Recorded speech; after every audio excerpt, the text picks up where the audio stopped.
Assalamualaikum warahmatullahi wabarakatuh. Pertama-tama perkenalkan, nama saya Melisa dengan NIM A1H124024013. Di sini saya akan menjelaskan PowerPoint mengenai materi pengantar pendidikan, yaitu bab 1. Hakikat manusia dan pengembangannya. Pengertian sifat hakikat manusia. Sifat hakikat manusia itu diartikan sebagai ciri-ciri atau karakteristik yang secara prinsipil, jadi bukan hanya gradual, yang membedakan antara manusia dengan hewan. Meskipun antara manusia dan hewan itu memiliki banyak sekali kemiripan, terutama jika dilihat dari segi biologisnya. Dua, wujud hakikat manusia dibagi menjadi 8, yaitu 1. Kemampuan menyadari diri, 2. Kemampuan bereksistensi, 3. Kepemilikan kata hati, 4. Moral, 5. Kemampuan bertanggung jawab, 6. Rasa kebebasan, 7. Kesediaan melaksanakan kewajiban dan menyadari hak, 8. Kemampuan menghayati kebahagiaan. Dimensi-dimensi hakikat manusia. Dimensi-dimensi hakikat manusia serta potensi, keunikan, dan dinamikanya akan dibahas dalam 4 macam dimensi. 1. Dimensi keindividualan, 2. Dimensi kesosialan, 3. Dimensi kesusilaan, 4. Dimensi keberagaman. C. Pengembangan dimensi hakikat manusia. Pengembangan dimensi hakikat manusia dibagi menjadi 2 jenis, yaitu pengembangan yang utuh dan pengembangan yang tidak utuh. 2. Pengertian dan unsur-unsur pendidikan. Batasan tentang pendidikan dibagi menjadi 4 berdasarkan fungsinya. 1. Pendidikan sebagai transformasi budaya. 2. Pendidikan sebagai proses pembentukan pribadi. 3. Pendidikan sebagai proses penyiapan warga negara. 4. Pendidikan sebagai proses penyiapan tenaga kerja. Tujuan dan proses pendidikan. Tujuan pendidikan adalah memuat gambaran tentang nilai-nilai yang baik, luhur, pantas, benar, dan indah untuk kehidupan. Proses pendidikan merupakan kegiatan memobilisasi segenap komponen pendidikan oleh pendidik terarah kepada pencapaian tujuan pendidikan. Unsur pendidikan. Proses pendidikan melibatkan banyak hal, yaitu 1. Subjek yang dibimbing, 2. Orang yang membimbing, 3. Interaksi antara peserta didik dengan pendidik, 4. Ke arah mana bimbingan ditujukan, 5. Pengaruh yang diberikan dalam bimbingan. Pendidikan sebagai sistem. Pendidikan sebagai sistem dapat diartikan sebagai himpunan komponen yang saling berkaitan, yang bersama-sama berfungsi untuk mencapai suatu tujuan. B. Komponen dan saling hubungan antara komponen dalam sistem pendidikan. C. Hubungan sistem pendidikan dengan sistem lain dan perubahan kedudukan dari sistem. D. Pemecahan masalah pendidikan secara sistematik. E. Keterkaitan antara pengajaran dan pendidikan. F. Pendidikan prajabatan dan pendidikan dalam jabatan sebagai suatu sistem. G. Pendidikan formal, non-formal, dan informal sebagai sebuah sistem. 3. Landasan dan asas-asas pendidikan serta penerapannya. Landasan pendidikan. Pendidikan adalah sesuatu yang universal, yang berlangsung terus-menerus dan tak terputus dimanapun di dunia ini. Meskipun pendidikan bersifat universal, namun terjadi perbedaan tertentu sesuai dengan pandangan hidup dan latar kebudayaan masyarakat tersebut. Berdasarkan hal tersebut, pendidikan diselenggarakan berlandaskan 5 landasan, yaitu landasan filosofis, landasan sosiologis, landasan kultural, landasan psikologis, dan landasan ilmiah dan teknologi. Landasan filosofis. Landasan filosofis yaitu landasan yang berkaitan dengan makna atau hakikat pendidikan yang berusaha menelaah masalah-masalah pokok pendidikan. Landasan sosiologis. Landasan sosiologis yaitu landasan yang menjelaskan hubungan atau interaksi antara individu sebagai makhluk sosial dalam masyarakat sebagai acuan dalam penerapan pendidikan. Landasan kultural. Landasan kultural adalah landasan pendidikan berkaitan erat dengan kebudayaan.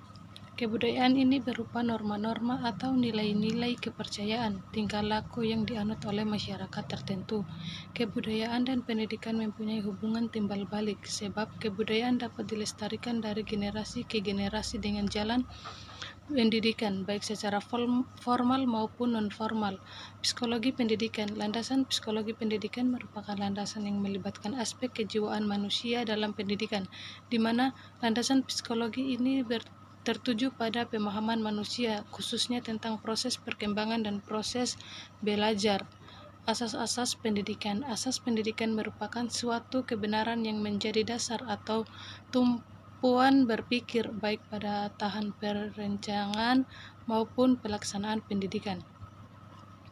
Khusus untuk pendidikan di Indonesia terdapat sejumlah asas yang memberi arah dalam merancang dan melaksanakan pendidikan, yaitu asas Tuturi Handayani, 2. Asas belajar sepanjang hayat, 3. Asas kemandirian dalam belajar. Ketiga asas ini berkaitan erat satu sama lain dan berperan penting dalam asas pendidikan di Indonesia. Perkiraan dan antisipasi terhadap masyarakat masa depan. Perkiraan masyarakat masa depan. Perubahan zaman yang cepat ini mempunyai beberapa karakteristik yang dapat dijadikan sebagai petunjuk bagaimana perkiraan masyarakat di masa depan, antara lain: 1. Kecenderungan globalisasi yang semakin kuat. 2. Perkembangan ilmu pengetahuan dan teknologi yang makin cepat. 3. Perkembangan arus informasi yang semakin padat dan cepat. 4. Kebutuhan atau tuntunan peningkatan layanan profesional dalam berbagai segi kebutuhan masyarakat. Keseluruhan 4 hal tersebut telah nampak pengaruhnya di masa kini dan di masa yang akan datang, sehingga pemahaman tentang perkiraan masyarakat masa depan perlu diketahui sebagai latar depan segala kebijakan dan upaya pendidikan di masa kini dan mengantisipasi masa yang akan datang atau masa depan. B. Upaya pendidikan dalam mengantisipasi masa depan. Keberhasilan antisipasi terhadap masa depan pada akhirnya ditentukan oleh kualitas masyarakat yang dihasilkan oleh pendidikan. Adapun upaya pendidikan dalam mengantisipasi masa depan dibahas melalui tuntunan bagi manusia masa depan atau manusia modern. Pendidikan berkewajiban mempersiapkan manusia atau masyarakat yang memiliki kemampuan menyesuaikan diri dan memanfaatkan peluang globalisasi dalam berbagai bidang. Wawasan dan pengetahuan yang memadai tentang iptek atau teknologi tanpa harus menjadi pakar iptek. Kemampuan menyaring dan memanfaatkan arus informasi yang semakin padat dan cepat, dan kemampuan bekerja efisien sebagai cikal bakal kemampuan profesional. Upaya mengantisipasi masa depan. Upaya mengantisipasi masa depan melalui pendidikan akan diarahkan pada: A. Memberi arah pada perubahan nilai dan sikap. B. Pengembangan budaya dan sarana kehidupan. C. Pengembangan sarana pendidikan itu sendiri. 5. Pengertian, fungsi, dan jenis lingkungan pendidikan. Pengertian dan fungsi lingkungan pendidikan. Manusia memiliki sejumlah kemampuan yang dapat dikembangkan melalui pengalaman. Pengalaman itu terjadi karena interaksi manusia dengan lingkungannya, baik lingkungan fisik maupun lingkungan sosial manusia secara efisien dan efektif. Itulah yang disebut pendidikan. Latar tempat berlangsungnya pendidikan itu disebut lingkungan pendidikan, khususnya pada lingkungan utama pendidikan, yaitu keluarga, sekolah, dan masyarakat.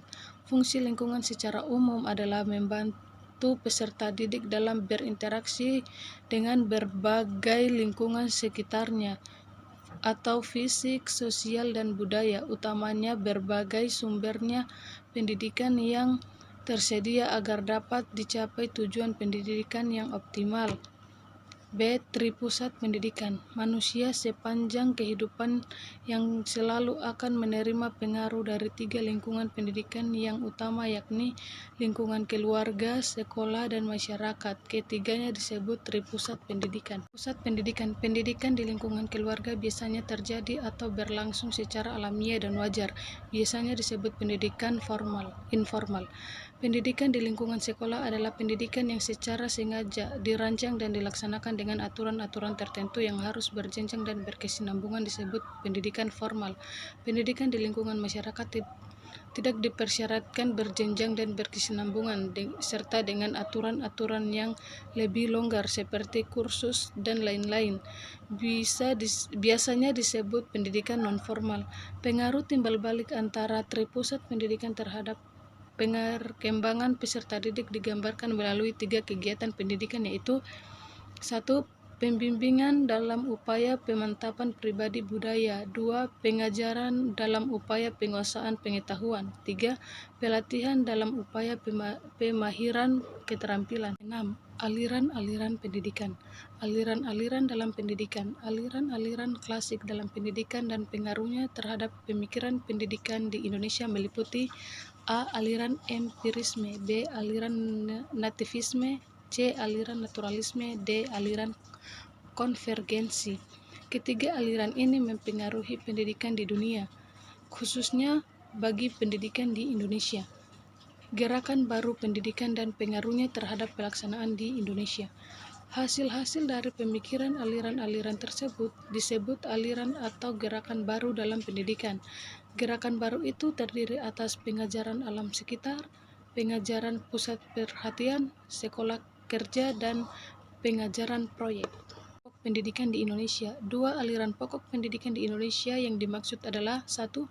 Perguruan kebangsaan taman siswa. 2. Ruang pendidikan INS Kayu Tanam. Perguruan kebangsaan taman siswa didirikan oleh Ki Hajar Dewantara pada tanggal 3 Juli 1932 di Yogyakarta. Perguruan kebangsaan taman siswa sampai sekarang meliputi semua jenjang persekolahan, dari pendidikan prasekolah, pendidikan dasar, pendidikan menengah, dan pendidikan tinggi. Ruang pendidikan INS Kayu Tanam didirikan oleh Muhammad Syafi'i pada tanggal 31 Oktober 1926 di Sumatera Barat. Kedua aliran ini dipandang sebagai suatu tonggak pemikiran tentang pendidikan di Indonesia. Permasalahan pendidikan. Jenis permasalahan pokok pendidikan yang telah menjadi kesepakatan nasional yang perlu diprioritaskan. Penanggulangannya meliputi: 1. Masalah pemerataan pendidikan. 2. Masalah mutu pendidikan. 3. Masalah efisiensi pendidikan. 4. Masalah revalensi pendidikan. Pemecahan masalah pemerataan pendidikan di Indonesia dilakukan secara konversional, seperti pembangunan gedung sekolah secara merata dan secara inovatif, seperti sistem PAMONG atau pendidikan oleh masyarakat, orang tua, dan guru. Permasalahan pendidikan. Faktor-faktor yang mempengaruhi berkembangnya masalah khususnya di Indonesia meliputi: 1. Perkembangan iptek dan seni. 2. Laju pertumbuhan pendudukan. 3. Aspirasi masyarakat. 4. Keterbelakangan budaya dan sarana kehidupan. Permasalahan aktual pendidikan dan penanggulangannya. Permasalahan aktual pendidikan di Indonesia meliputi masalah keutuhan pencapaian sasaran, masalah kurikulum, masalah peranan guru, masalah pendidikan dasar 9 tahun. Adapun upaya penanggulangan masalah aktual pendidikan tersebut diatasi seperti: pendidikan efektif harus ditingkatkan secara terprogram, yaitu sistem pendidikan nasional. Sistem pendidikan nasional merupakan satu keseluruhan yang terpadu dari semua satuan dan kegiatan pendidikan yang saling berkaitan untuk mengusahakan tercapainya tujuan pendidikan nasional. Kelembagaan pendidikan. Berdasarkan Undang-Undang Republik Indonesia Nomor 2 Tahun 1989 tentang Sistem Pendidikan Nasional, kelembagaan pendidikan dilihat dari segi jalur pendidikan terbagi atas: jalur pendidikan sekolah merupakan jalur pendidikan melalui proses belajar mengajar secara berjenjang dan berkesinambungan meliputi pendidikan dasar, pendidikan menengah, dan pendidikan tinggi. B. Jalur pendidikan luar sekolah atau PLS merupakan pendidikan yang bersifat kemasyarakatan yang diselenggarakan di luar sekolah seperti kepramukaan, berbagai kursus, dan lain-lain. Program dan pengelolaan pendidikan. Jenis program pendidikan.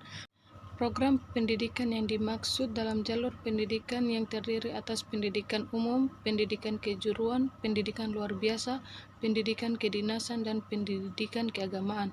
Kurikulum program pendidikan meliputi kurikulum nasional dan kurikulum muatan lokal. Jenis upaya pembaruan pendidikan. Upaya pembaruan pendidikan yang dilakukan karena kemajuan masyarakat yang cepat dan timbulnya kebutuhan baru. Adapun upaya pembaruan itu meliputi pembaruan landasan yuridis, pembaruan kurikulum, pembaruan pola masa studi, pembaruan tenaga pendidikan. Yaitu pendidikan dan pembangunan, efisiensi pendidikan dan pembangunan.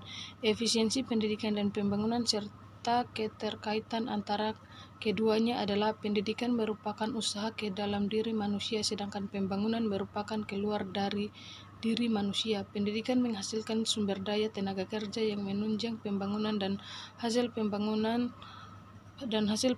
dapat menunjang pendidikan atau pembinaan, penyediaan sarana, dan seterusnya. B. Sumbangan pendidikan pada pembangunan. Sumbangan pendidikan terhadap pembangunan dapat dilihat pada beberapa segi, yakni segi sasaran pendidikan, segi lingkungan pendidikan, segi jenjang pendidikan, dan segi bidangan kerja atau sektor kehidupan. C. Pembangunan dalam sistem pendidikan nasional. Wujud pembangunan sistem pendidikan secara umum. Wujud pembangunan sistem pendidikan meliputi banyak aspek yang satu sama lain saling berkaitan erat, yaitu aspek filosofis dan keilmuan, aspek yuridis dan perundang-undangan, aspek struktural, dan aspek kurikulum yang meliputi materi, metodologi, dan pendekatan atau orientasi. Sekian penjelasan dari saya, lebih dan kurangnya mohon dimaafkan. Wabillahi taufiq wal hidayah. Wassalamualaikum warahmatullahi wabarakatuh.